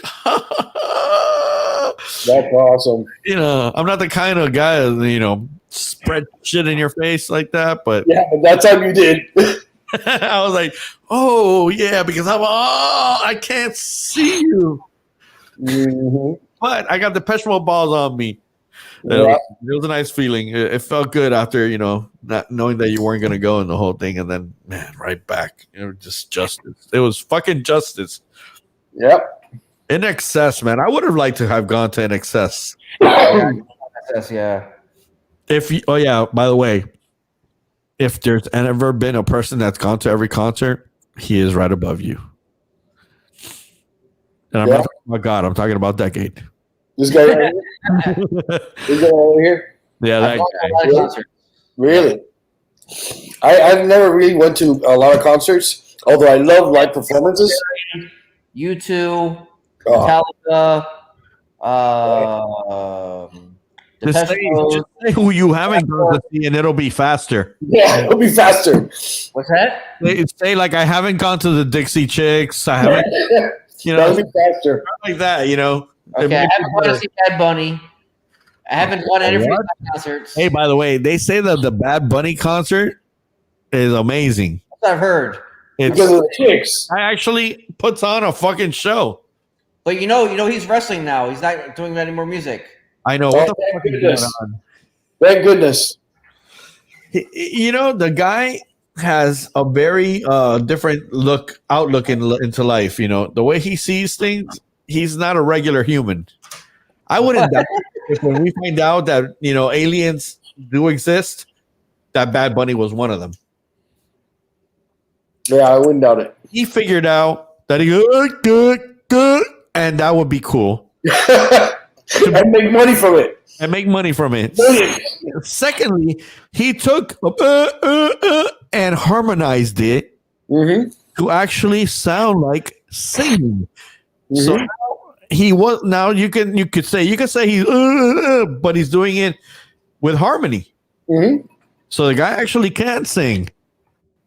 Let's take it there. And then after that, the guy could actually act because he's done a couple of pieces here and there. I think that he is like another Eminem in a very, you know, kind of like different manner. Eminem is a fucking genius, you know, with words. The guy could fucking rap. If you're ever gonna take, he's not my favorite white rapper. He's my like favorite rapper because the guy could fucking put words together like Jay-Z and with that speed, like he can do anything. Yep. And he'll tell you a story properly. You know, which is a fucking that's one person that I will always look up to, Eminem. Never seen him in person. Yeah. I agree. Which is him and Busta Rhymes. Busta Rhymes is another amazing motherfucker. Busta Rhymes is like Eminem to me because they're two of the few rappers that they could be like, and you could understand clearly exactly what they're saying the whole time. And they're rapping like super duper fast, and you're like listening to these words and like, okay, I understand this shit. The same way. Yeah. That he said, I'll be good. I'll wait and I'll slow it down for you. Yeah. You can hear every word. No, for sure. It's awesome. You know, it's not like a mumble rap. Right. Hey, by the way, I kind of like that mumble rap shit too. I don't know why. I hate it. I have to play that shit every weekend. I there's That's songs why we make it, because you don't have to hear it, you have to play it. You have to play house and this and that, and you know, throw in a couple of 80s songs in between. I can't do that. It's either Bad Bunny or fucking mumble rap. Yeah, and you know, here's the other thing about Bad Bunny. I like the music behind him. The only thing I don't like about Bad Bunny is that he's a marketing machine. Is what it is. Of course. There's marketing behind him. They're pushing the hell out of him, and that's why he's famous. Because as an artist, he's really not that good. Well, not enough to be songwriter of the year or whatever the fuck they titled him with. You know. But you know what? Here's the thing. I could agree to a certain extent, but there's songs that I really like. That I hear them and I'm like, I like what he did. I like, you know, there's, you know, a lot of his songs sound not reggaeton, they sound indie in the background. And I like that. I like that he took what is the regular typical sound that everybody's using and he didn't go that direction. Right. He went into the direction of, hey, I'm going to dress like a chick with big tits and look hot. And nails. And didn't make shit up out of it. You know, like, did it and no questions asked. Yeah. I like his new song. Which one? Which one? He brings one out every freaking week. The new song. That kitty? Yeah. Yeah. It's a great track, and it sounds housey, yet it sounds house. I got a bunch of house mixes of it. Yeah, and the funny thing is that you really don't even need a house mix. All you have to do is speed it up, and you know you got a house track right there. I got a house mix of it anyway. It's good. No, it's 110, so you can speed that up. The Guaracha one is the best one. Which one? The Guaracha one that he's got of Dakiti and Si te ve tu mamá, whatever. Si veo tu mamá. What's that song called? Los Santos. Oh, yeah. Oh, God. I hate that song. Can I tell you that song? I have it in a Guaracha remix. Yeah? Fucking, if you have a hype moment of your night where people are fucking going crazy, and you just drop it off right from the beginning and go and everybody goes nuts off of that alone. Well, that's the girl from Ipanema. But then it goes into a little clap, da da da da, and then man, Nice. as soon as it gets loud, it has those little beats, the guaracha beat. Let me tell you, I could get the whole fucking floor out spazzing with that shit. Really? And it's not that everybody knows that song because it's not everybody's song. Yeah. And, you know, you have to be a Bad Bunny person to do that one. And it kind of reminds me of a Luke song. 1 + 1, we're having some. You know. It's got a little. Called The Girl from Ipanema. Yeah, that too. That's what it is. It The original is. song is The Girl from Ipanema. Yeah. The French song. Well, let me tell you, I fucking love that track. And there's another one that he has about being in Miami by himself and kind of like, and he's talking about how he's over the drugs and he's over the women and he's over all the bullshit, you know, because of so much of it. You could be on a reality check there. And he's thinking about it, which I kind of found out to be, you know, cool. You know, that he's actually opening up. Because no, man, that guy's gotta have so much fucking pussy. Bueno, the last time, I say it was maybe a couple of years ago. Last time I spoke to Armando, to Pitbull, he told me the same thing. Like, hey, bro, what's up? How are you? He goes, bro, I don't even know where I am anymore. He goes, I just get on the plane and the people tell me what to do. I go, you just get over it. What's up with the chicks? I go, what's up with the chicks? He goes, bro. He goes, Walter, I'm so tired of fucking. I go, what's up? I go, Armandito, you turning gay on me? He goes, no, bro, it's nothing gay. He goes, I'm so busy that I don't have time for that shit. And it's true. And here's another thing. I realize it, but no, it's true. And listen, once you get a little older and you've already done every 10 in the neighborhood, what is the next move of excitement? What is going to make your dick want to get hard? You know, you got to stop and think about that. And, you know, you put it together and you're like, okay, listen, a guy like him, I'm sure there was one day in the week that he was like, man, I got a little bit of extra time. I'm going to call the best 20 hookers and I want them all in the same room at the same time. And I'm just going to have a fucking, you know, a little party that nobody's going to hear about ever. Of course. Happen. And he did it. Let's say. Of course. What the fuck do you do after that besides, you know, what's that? Right. No, you have next move is you get your favorite cartoon character to, you know, finger your asshole while you're eating a cake from, you know, fucking the cheesecake factory. Wait. All my favorite things at the same time. We have somebody on the line that can answer that for us. Regal. Regal could come up with some fucking dirty, stinky shit that you're like, wow, I never thought of that. Yeah. Oh, of course. The guy's got a lot of time in his mind. Yeah. That's. Oh no! Now he says, "Peace out, fucker." Convenience.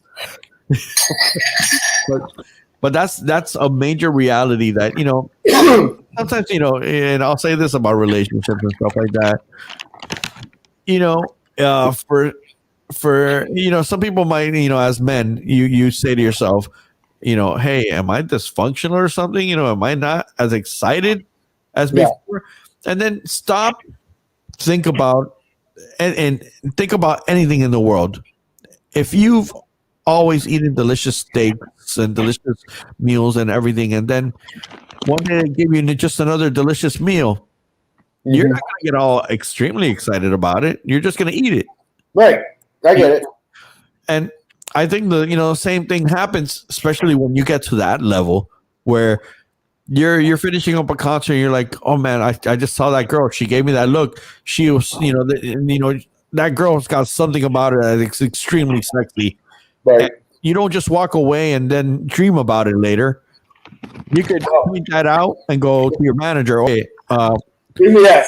I want that. And most yep, you're gonna get that because it's gonna most likely happen if, you know, anybody, if a guy in the same level, women especially, you know, because women get turned on by success and all that stuff. Yeah, of course. Especially the guy doesn't even have to be that good looking, you know, and he just has to be extremely successful. Men are a little different. Men, you know, we look at ass and tits before the brain, and we're not looking at Oprah and going, man, I want to fuck that. No, we don't look at it like that. We look at it in the manner of hot as fuck. Don't give a fuck what she does. Right. We don't care about her accomplishments or any of that. It's a simple fuck, and that is all it really is. And then we might even find out afterwards that it wasn't even worth the fuck. But sometimes it isn't. Yeah, and then you're like, wow, that sucks, especially when they're really, really, really, really, really pretty. You find out that those were the ones that never did any work. Yeah, that's why. And then you find out that they're just the ones that are gonna open their legs and go, oh, thank you for that. And you're like, what the fuck did you do? But that's the thing. And and then you go back to that reality and you think Bad Bunny and whatever, and you're like, man, that's a motherfucker that could get bored of pussy. What's next? What comes next? Because we're not talking about just pussy. We're talking about pussy in groups, pussy with drugs, pussy with dicks, probably. Yes, anything you can imagine. Yeah. Yeah. It gets, I'm sure, to the level where you're like, hey, you know what? Slap me with your dick, dude. While this girl, they're, shoving her pussy in my fucking toe. I don't know. It gets to a level where you gotta try shit and you gotta get to another level and another level, and then you run out of levels. That's dangerous. Yeah, that is dangerous. That's dangerous. That's fingernails painted. And then you start doing, shit like that, or yet I got a scary one for you. Mm-hmm. Get to the level that you want to become a pro wrestler. What the fuck do you really, think at that moment? Because then, that's what he's doing now. He's hanging around with the wrestling community. Really? Yeah. I don't follow him, so I don't know. Yeah, he's a wrestler now. What? No. Okay. No. Okay. Explain it. Decade. A friend of his is a wrestler. Yeah, which he goes out. He goes out. He hangs out right there. Huh? He hangs out right there in the front while the guy. Let me finish what I was going to say. Go. So when his friend comes out with his friend, whatever, and he interacts with the people. He interacts with the match. Like he'll fight with one of the guys, whatever. Mm-hmm. He also did a song for Booker T, one of the wrestlers. Right. So he's out there now. He is a 24/7 champion. Bad Bunny is. But what does that even mean? Is he wrestling? He wants to wrestle. He's gonna wrestle, but he's not really done a full match by himself. So he's doing a fucking is anybody with the 24/7 belt can lose it anytime. 24 hours a day, 7 days a week. It's they chase him around the ring, around the whole arenas. They try to fight him. They try to pin him. Once they lose the belt, then they goes around and around and around again. And he still has it. Yeah, he still has it. Yeah. And how long has he had it for? Like 3 weeks. Nobody's beat the fuck out of him yet. No. Nobody. I guess he's paying enough money to keep people away from him. I'm your Huckleberry. I'll beat the fuck out of him, bro. Listen, please let me just. Yeah. Okay, I know a lot of people are watching this show, but Bad Bunny, if you really seriously want to see somebody take that shit out of your hands, put a Cuban sandwich on it, and let me. I will rip the shit out of your in life. I do more for a sandwich than I will do for anything else. Yeah, fucking sandwiches. No, but that there you go. Stupidity. I'm sure that he was a fan of wrestling all his life, Yeah. And now he's like, what the fuck else? I'm bored. That's something that drives me into excitement still. I want to hang out and be a wrestler now. And they're going to let you do whatever the fuck. And they're going to give you that 24-hour thing, whatever. And we're sitting on the sideline just watching him do him. And that's it. Pretty much. Bro, the guy flew a fucking Bugatti to Puerto Rico. He what? He wanted to have for the music video awards, and I think it was going to be in Puerto Rico. Yeah, it was. Okay, I've been thinking Bugatti makes planes now. No. So he wanted to have a Bugatti, so he would come out of the Bugatti for, I guess, the video, or maybe I'm wrong, but he wanted that whole experience. So he wasn't going to buy one. He wanted to just rent one, but they don't have any Bugattis in Puerto Rico. Right. So, and nobody wanted to fucking rent him one to begin with. Right. So it was a thing where, like, yeah, you could rent a Bugatti, but you're not taking it to Puerto Rico. So fuck you. Everybody was sending him to go fuck himself. So the guy bought the Bugatti. Okay. So then he had it in Puerto Rico. So he ended up having to get rid of it again because everybody knew who the fuck was Bad Bunny. The second you see the only Bugatti Of course. in Puerto Rico, it's not going to be anybody else. It's going to be Bad Bunny or his driver. So, that the guy could do now financially. He has the whole world in his hands, bro. Bro, and you know what the even funnier thing about money right now is that there's a trend of let's say millionaires becoming gazillionaires, where there's, you get to a certain level, it only goes up. Right. I'm sure there's people out there that could fuck it up. Yeah. But if you're smart enough to make a few million, like Jay-Z said it, he said, I think he even said it in one of his songs. He says, I got to my first million. The second million was fucking easier, way easier. And then it just, grew from there. It's like, oh yeah, billionaires. Yeah. Fucking billionaires. When in life was an artist could be rich, used to be rich, and it was the label that became richer, obviously. Yeah, right. Always the label that had control over the artist because they were smart enough to fucking control you by buying you before you could afford it. Look at NWA, same perfect example. Yeah. And like even Elvis, you look at, all these, that Elvis couldn't leave the country. When did you ever hear about Elvis singing in Japan or anywhere else that wasn't Hawaii? Because he couldn't leave the country. Why? Because I believe his agent couldn't leave the country. Really? So he would only book them locally on purpose. So a guy that could have been, the guy was internationally known, but he was only booked in the United States of America. That's like Victor Jinete, only booked in Hialeah. Why couldn't he go any further? No sucio. Leave Victor alone, bro. He's a nice guy. I love Victor, man. By the way, you haven't done the sponsor thing. You've been on an hour and 35 minutes. Oh shit! Yeah. Let's do sponsorships, and then we're gonna talk about Victor. Let's get the sponsor. Thanks for reminding me. Yeah. What are friends for, right? Yep. All right. By the way, ladies and gentlemen, as I was just reminded, the shit show sponsor is the All Permit Solutions Incorporated, which is our buddy Tropical. You can reach them at 305-970-0110 or email them at permitman@comcast.net. Yes, that's our sponsor. This guy gives us lots of money just so we could keep this show going. Okay, so Colonel Tom was an illegal alien. That's why he couldn't tour outside the U.S. That's the guy for Elvis? Yes. Good. I'm glad. So we couldn't fuck up the story. So he basically ruined it for Elvis. He didn't even want Elvis to fucking go into the military.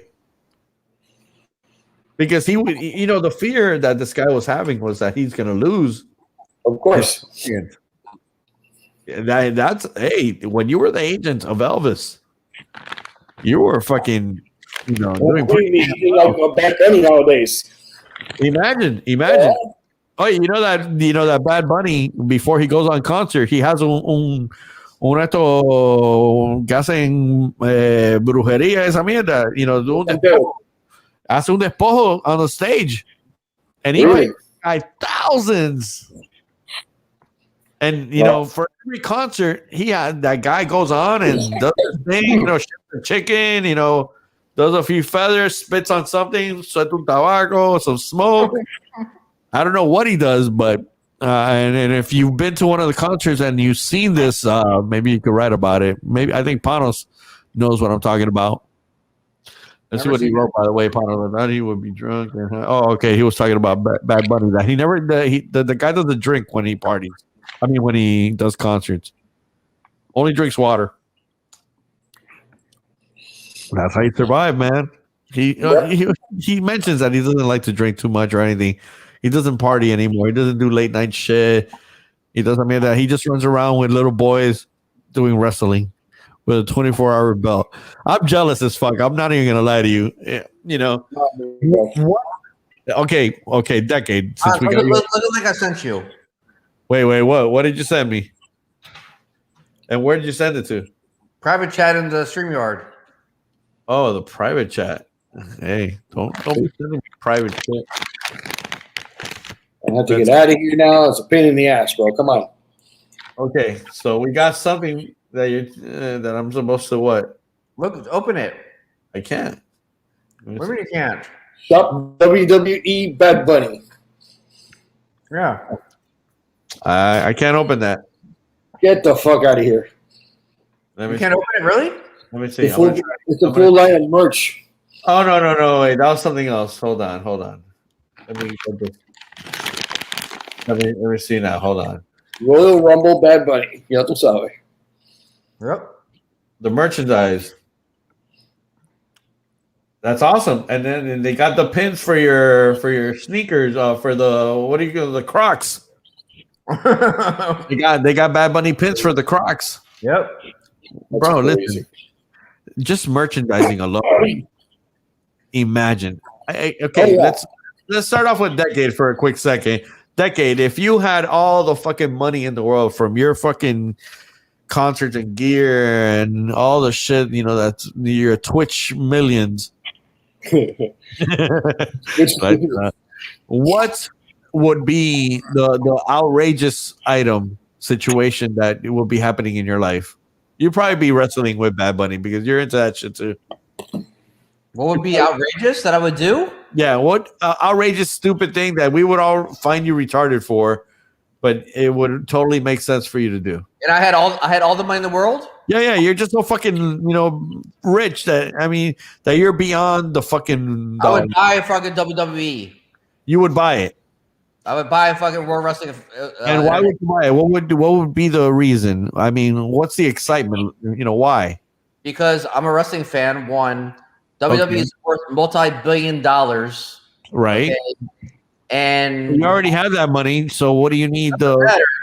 Listen, when rich people have money, they always want more. Okay? So you want? Okay, I got it. So Decade wants to buy a bunch of sweaty bald guys that run around in little jumpsuits that he could call his own. Got it.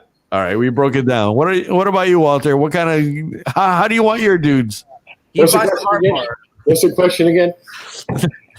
The question is, if you had all the money in the world, I could speak for Walter. He would buy himself one of the biggest companies that makes food. Some shit like that, or have a place where he could always, like Willy Wonka, with just walking around trying delicious foods from all his own chefs. I would actually buy properties all over the world, in different countries, Italy and Dubai and France, and then just travel the whole world. I want to stay a month in Dubai. I'll stay a month in Dubai and do whatever there, and I don't have to pay hotels or anything, or maybe just rent hotels and just do that. And travel and just get out and about and just do whatever the fuck comes up every day without even thinking about it. I do it now on a small scale, and I'm a broke ass motherfucker. But every year I take at least 1 or 2 vacations, and I sacrifice, and I just go places just to travel. So imagine if I had all the money in the world. Yeah, where do you go? You know what I would do? Where do you go? Where do I go? Oh, now? Where do you travel to? Now you saying? Yeah, where are you gonna go? Let's say where are you Not gonna now. Where do you travel to? Where do you normally go? Like now that I don't have money, I go to Vegas, I go to California. What are you talking about? If I was rich or now? right now. Well, now I go to Disney World a lot, way a little too much. I just cut that shit out. But then I have family all over the place. So I go to California, I go to Arizona, I go to Las Vegas, New York. I like the Caribbean. I like going to St. Croix and islands and stuff like that, tropical stuff. Used to do a lot of cruises. I got a little burnt out on the cruises. Puerto Rico a couple of times. You know, I want to start doing this year. I have it planned. I'm going to start doing Europe a little bit more. You got to go further down. You got to go further down. Yeah, before those people kill each other. Yeah, I want to go, to Thailand. I want to go to. You want to get a young boy massage. Man, everybody needs to get a young boy massage. One that looks like they call them lady boys. Lady boys. You know it. You've been talking to Rigo too much. The lady boys. Everybody knows about lady boys. Uh-huh. Want to go to Bangkok? Yep. Bangkok. Bangkok. Hey, why are these screens so small? There's a thing down here that says Hans Batista, and then the screens are small, and then our names are not on there. You're not in there, huh? Let me see. There you go. Oh, no. Better? Hans Batista is still down there. Look, now it's better. And decades even in the screen. Look at that. So much better. Yep. Okay. If it's okay,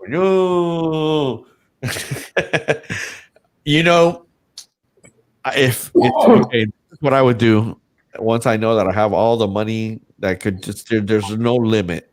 Mm-hmm. First thing I buy is Epstein Island.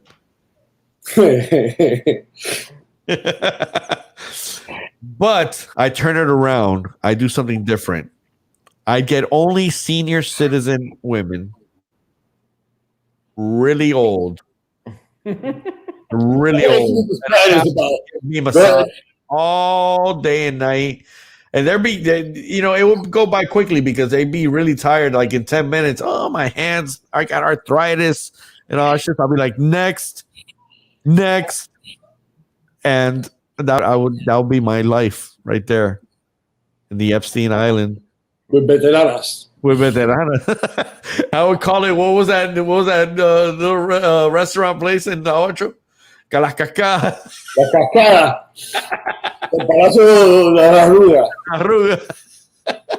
Yeah, La Cacada. Arruga Island. Dude, I went there one time, and I walked in there. This has happened to me in two different clubs. One was Renaissance, and the other one was La Cacada.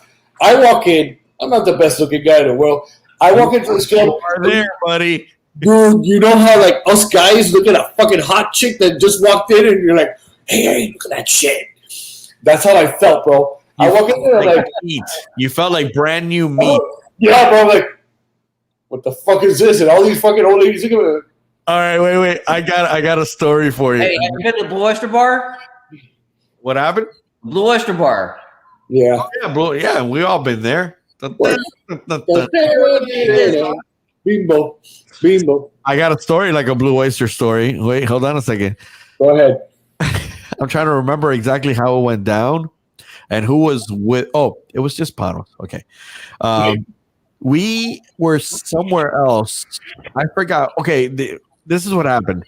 We used to always drive down through Broward, or no, I'm sorry. Was it Broward? Yeah, Broward Boulevard. And head off to the where they had the boats. So we would DJ on these little boats, like weddings and stuff like that. And then once we were done, if we had enough time that evening and stuff, we would go to this swinger club up in Sunrise. I forgot what it was called. Plato's Repeat. Plato's. Thank you. So we would go over there. We were cool with the owners and stuff like that. We would how they would never let you in without couples and stuff like that. Right. Well, they would let us and shit like that, whatever. And then there was one time when we were like, bro, there's always that little club that's somewhere off of Broward, and it looks pretty packed because it's always got cars parked in front of it. Let's go check it out. So we drive off back to Broward. We park. We start walking in. Panos is just thinking about his first beer because he's so hooked on drinking beer. He's not thinking about anything else. He's just walking into the bar to grab a beer. And I walk in. I'm not much of a drinker, to that level. So I walk in and I'm kind of looking around. So I look, I'm looking up, and there's a bunch of TVs. And on the TVs, there's a bunch of dudes fucking dudes. I'm talking about some raw fucking carnage, some shit that you're not used to seeing, because there's nothing like that in porn. There was on these screens, and I'm just looking up, and then I'm looking at the people, and I'm like, okay, I see no women, but I do see a bunch of dudes shirtless as fuck. It looks sweaty as fuck. Everything looks so beyond dirty. It was one of those, I guess, just gay clubs, but that they pushed their level of fuckery to another fucking point. But then I'm like looking at it, and I'm hearing just like this. I'm like, and then I look at Panos, and Panos is just, he's there like, yeah, Bud Light. And waiting for the Bud Light and talking to the guy, yeah, no, sure. And I'm like, yo, Panos.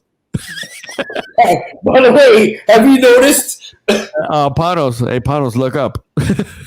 And he's kind of looking around, and he's like just still thinking about the Bud. And I'm like, yo, panic. We got to get the fuck out of here. And he's like, why? And I'm like, look at the TVs. He looks at the TVs and he goes, fuck. Yeah. And then the next thing out of his mouth is like, but I ordered my Bud Light. I'm like thinking, this motherfucker don't even give a fuck about the dicks. He just wants Bud Light. Just need some fucking beer, bro. Can I tell you, if they would allow, sex and shit for commercials, that would be the best-selling Bud Light commercial ever. That's funny. I'll be right back. Into a gay bar, it doesn't mind that there's a fucking train of dicks ready to slam them. Oh no, I want my Bud Light first. He was like, I believe, I want to know if he's on here. If you're on here, Panos, did you drink that Bud Light, or did you take it to go? Or did you even finally get it ordered? I don't remember that, but that was fucking hilarious. That was one of those moments that you're like, what the fuck did I just walk into? Where was this at? On Broward. It's not there anymore. It used to be a club, and I think that's where they sell Jeeps. Where they do rentals. Because the only gay club I knew back in the day was Copa. No, it was the name of like Frankie's or some shit like that, or something. It was something named Frank's. I don't know. The only gay club I remember down here was in Fort Lauderdale was the Copa. Yeah, no, this is something like that. It had, or Johnny's. What was it, Panos? I think it was called Johnny's. I think it was called Johnny's, and it had a neon light. It looked kind of like a cool little bar. It looked like the spot that you could chill at. But no, motherfucker, that was like bad. Oh, another time was my birthday, and we had gone to JB's in Deerfield, and I remember. And George was DJing there, right?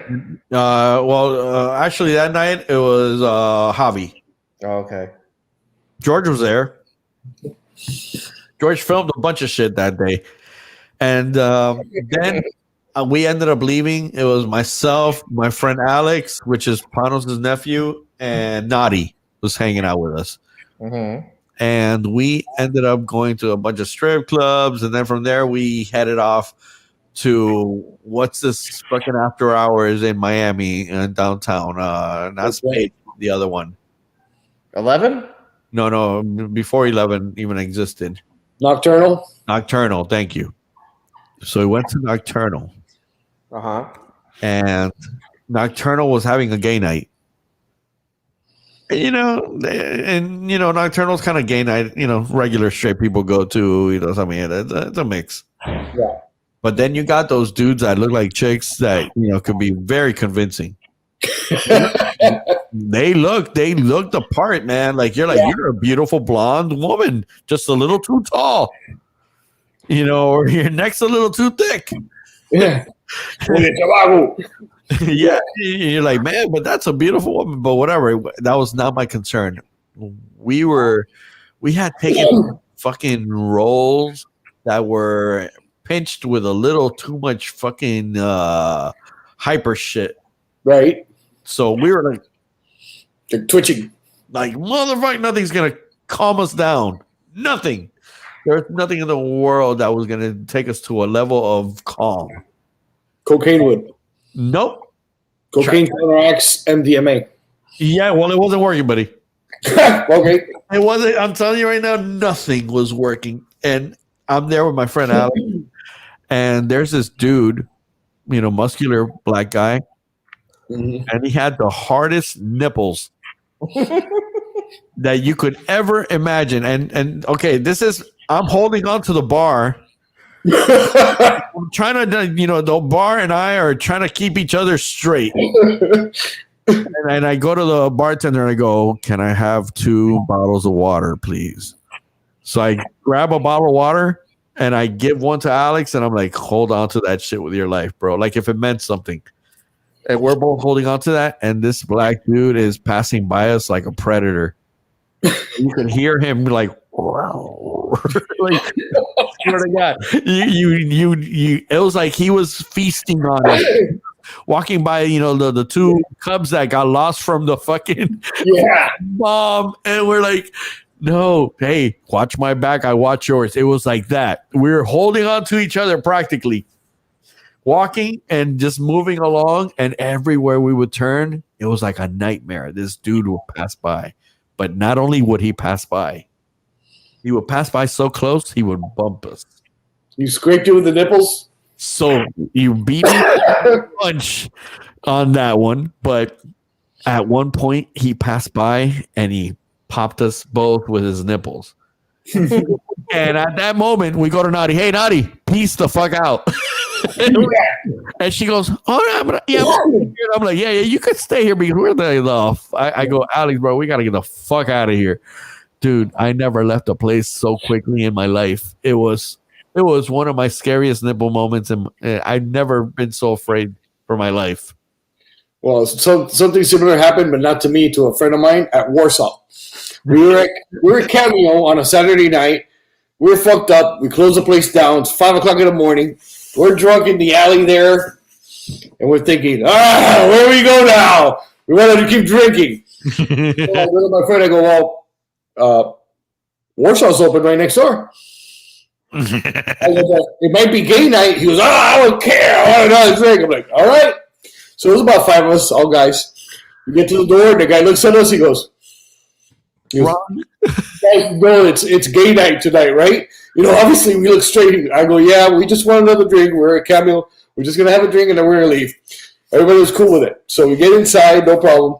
We go upstairs to the VIP, and all of a sudden we're sitting there having a drink at the bar, and I look next to where we are. It's almost pitch black, and I see like what looks like a guy and a girl fucking on the couch. So of course I'm looking a little bit more. And when the disco lights hit it, it's 2 fucking guys with their dicks out on the couch right next to us. I'm like, "Peace, I'm out of here." I got a Warsaw story. Yeah. Here we go. Here's my Warsaw story. The music was awesome. I didn't want to leave. Padilla was on point. Yes. And I had never heard Padilla, so I get to the club. I'm supposed to be DJing in the front. That entrance.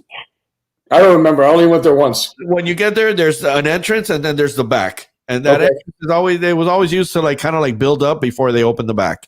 Okay. Like when they would do a Cameo too, and 1235 and all that. So I'm gonna be DJing there, but they used the front. It was supposed to be for women, right? And then it would turn into the whole night for everybody. But I would be DJing up in the front. So Padilla was, DJing and at the same time running back and forth, building a setup for me up in the front. Mm-hmm. So that's my first, interaction with Padilla. And, I'm then listening to his set. Fucking flawless. He was just mixing flawless. It was all vinyl. Right. It was badass. The guy was kicking ass. He set me up with some shitty turntables and a shitty mixer, but enough, to make it happen. And I'm there DJing, but then, they bring these fucking guys, and these guys are kind of like from both sides of the room. So I'm on one side, and then there's another side, and the whole thing, and they're walking up, and they're going up this thing where it raises them to a level above everybody as you're walking in. Mm-hmm. And what I noticed is that they're all holding this long kind of like rope across each side. So it makes it look like, those hanging lights, those ball lights. Okay. But they weren't ball lights. What they were anal balls. And they would pop in from one asshole and slide across to the other side to another asshole. And this is what was going on all these different guys. They were just sharing anal balls. Okay. Listen, I couldn't figure it out for a long time because my mind just doesn't work it wasn't it's like it could not understand that there wasn't worked enough. Yeah. And I was just like, oh, that's cool. Look, they got these cool lights, little, things, whatever, just going back and forth. And then as I finally finished my set and I passed by and the guys are still there, but now they're just dancing because I guess they can't do that anal bead thing, forever. It only lasts for so long. Yeah. And I go up to the promoter and I'm like, man, what were they doing there? Because I saw the little ball lights, moving. And then she's like, oh, those are anal balls. They're just back and forth with them. And I'm like, oh, God damn. Okay. Shit. And that was my one-time Warsaw moment. Now the place is Senor Frogs. It is? Yes. I haven't been to South Beach. Senor Frogs used to be Warsaw. And before Senor Frogs, it became a deli. It was a deli, right? That shit fucked me up. Like you could see yourself having no place should after being Warsaw be a place of eating. I went there one time when it was a deli. And it was a Jewish deli. It was a very Jewish deli. Those guys must have been like, we can't get the smell of balls out of this place. Or ass. No matter how hard we try. It's like, God fucking damn, it smells like a bunch of guys have been grinding here for years. I could see the ghost stories when they get old enough to die. Let me tell you, I didn't want to leave because of the music. Like all my friends were drinking, and I was just listening to the music. I was like, man, this fucking house music is like it was like that dark underground house that they had back then. It was awesome. And here's my concern about everything that then happened. What made David Padilla say trance? That was. Do you think that was a mistake in his behalf? Why? Why would you say that? Well, that's what ended his career. Yeah. That ended his career in the gay scene. Well, the thing is that you have to adapt. For example, Oscar G. Right. Oscar G has been through all the fucking stages of house and tribal house and all that stuff. The fact that he's got his own genre, which is And now he's playing like 118, 120 BPM. Y ahí no sale. And he fucking rocks it. Because I heard him yesterday. And he was mixing all kinds of old songs. Yeah. I was listening to him on Instagram and I was like, wow, like he gave me ideas like to mix old stuff like just little loops. And I was like, this guy has adapted. Take like I remember the other day he was playing "Could You Be Loved" by Yeah. yeah, Right. man, it sounded amazing because he took it from a house beat. One thing that you got to see that I appreciate from him is that he does take chances on playing other shit. He doesn't play house. He'll play other shit, but at the same time, it's he doesn't have to fear the going off beat and shit because all of his stuff is kind of like before he takes it there, it goes through the system because he uses what do you call this Ableton and all that shit and then Tractor, right. So he's not playing where he has to sync or anything. It's already done. Right. The ideas are amazing. Yeah, the other day he was playing. It was 2 house beats. It was like a tribal house with like it was an early '90s house or early 2000s house, and then he had "Give Me Tonight" on top of that, like an acapella. Oh, I think I heard that. Dude, that set was amazing. There was the background said "No requests, shut up and dance." I think I saw the same thing. And it was short. It wasn't that long. It was like 15, 20 minutes. But you hear that and you were like, man, there was 2 songs going on. Yes. A third song there, an acapella, a song, and another song. Yeah. And one of them was playing very slow. Yes, they were all slow. And man, it sounded fucking great. As a matter of fact, I was gonna, but it was when I heard it was 3 o'clock in the morning and I need to go to sleep already. Right. So I couldn't do it. Yeah. But I was watching it, because he's wearing the mask. Right. And you could see him in the background, and I was listening to it, and I go, whoa, that is a fucking great connection of 3 songs. It sounded dark. Yeah, it was. It sounded dark, but it was songs we knew. Yeah. Man, that was I like to move it. I like to move it, but just the beat. Bum, bum, bum, bum, bum, bum, bum, bum, bum, bum, bum.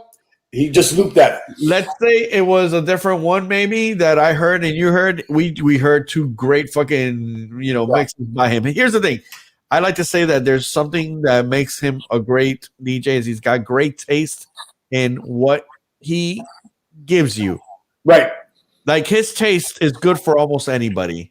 Like he's got his own style. It's like when you meet somebody who's a painter, for example, and look at all his paintings and you go, that's weird, but goddamn, I like it. Right. I mean, it's easy for a painter to paint weird. Anybody can paint. You don't have to be a painter and you can do weird shit. Right. When you can make something that looks weird, but then it makes sense. And it also not only makes sense, but you go, man, that's crazy how it got me. Right. He gets you. He does. When he plays his shit. Listen, there's just people that are good at what the fuck they do, and he was born for it. And but he's one of the ones that he's adapted because he didn't play that slow shit before. Nobody did. He's only adapted. He's renovated and he's rebuilt and he's changed the scene into a level where they say there's house and then there's his house. Yes. That's awesome. That's fucking amazing. That, you hear his music and you hear that style. And it's not just him, like when you hear Casanova and, Lato and all these guys, they kind of all mimic that certain style. Yeah. When you will go to the Mondays, the Merc Mondays and stuff like that, there's certain concept and style to them together. When you hear the Martinez brothers, right? Sometimes they have that same sound. Yeah, it's pretty much the same. And that's a very fucking that's the sound I always like to say the when you were locally listening, at Space, you knew that sound. You knew. You didn't have to look at it. You knew it was Oscar. Yeah. It's just like when Bellini, Ivano. He has a particular sound. The only problem, and I'll talk shit about him. The only problem that I have with him is that he gets lazy. Like he doesn't, when he throws in stuff, he gets lazy, and sometimes he's playing a mix of a mix of a mix and stuff like that. Like you've heard you hear certain things together that you've already heard before, and you're like, man, somewhere in there, he's not playing a track to a track. He might be actually playing a mix, and that kind of threw me into it. Like, oh, you don't do that, man. Not at your level. Yeah, you better put on a real fucking show, and that to me matters, man. And Oscar, that guy will be old as fuck, and he will be a legend. Oh yeah. He will be that guy that he'll be 70 years old. I could see a 70-year-old Oscar Yeah. to a fucking badass fucking crowd and still be Oscar G to the world. Of course. And Yeah, so on that video, he has a mask on with his gray ass beard and the glasses. he gets Carl It's Cox relaxing. is another one that's infamous for that because Carl Cox doesn't just play you a set. Yes. He has to play you a fucking day. Yes. The Yes. guy needs a long set because he Yes. Carl Cox is known for those long ass sets. and he enjoys it. But have you ever heard when he starts? Like if he's gonna, let's say he's gonna begin, he's gonna start you up with some very simple fucking melodic Oh yeah. sound. And if you got there for the first hour, you might be hearing chirping. And he's okay with 12 people on his dance floor. Right. And he'll slowly build you. There's gonna be times when you're gonna hear a song for 20 minutes. Yeah, I've heard of that. Changed. And you're like, why hasn't it changed? It's because there's some sample off a third player that he never takes off, that he keeps bringing it He keeps on looping it. and taking it and bringing it. And I love that. I sometimes will mimic things like that where I will take a beat from an intro or something that just has a simple beat and I will ride that beat for 3 or 4 songs, even though I've already mixed in and out. Yeah. And, that to me is because I want that level of you're not getting a lot of change, but it's slowly moving into something else. And when I have that, that crowd that is patient and I know that I feel it, bro, I'm in heaven. That's when I'm in heaven because I'm like, these guys are allowing me to build them slowly. Yeah. And then once I get them with that fucking hardness, it's like, man, it was all worth the fucking 2-hour wait. I actually did that last night because, like I say, I played Bad Bunny and hip hop all freaking night. But on Sundays, the last hour is house. So I started doing building it up, this and that, and I started going. I got ideas from Oscar's G video, and I'm like, good, you're gonna throw a couple of acapellas on there. What beat should I get? So I got "I Feel Love" by Donna Summer. And I started just with the filters, and threw acapellas. Finally, "Esa Loca." I threw in like a bunch of "Don't Stop Believing," and I just finally and when the beat came in, everybody's like, boom, jumping up and down. I'm like, would you look at all these hip hop people fucking jumping up and down in the back? If the moment is right, anything can be done. I've learned that. Here's the thing about how great it could be, and then how it could totally suck another time. I've my closing sets. I could really honestly go in 2 directions. I could either go house or I could go 90s hip hop. Right.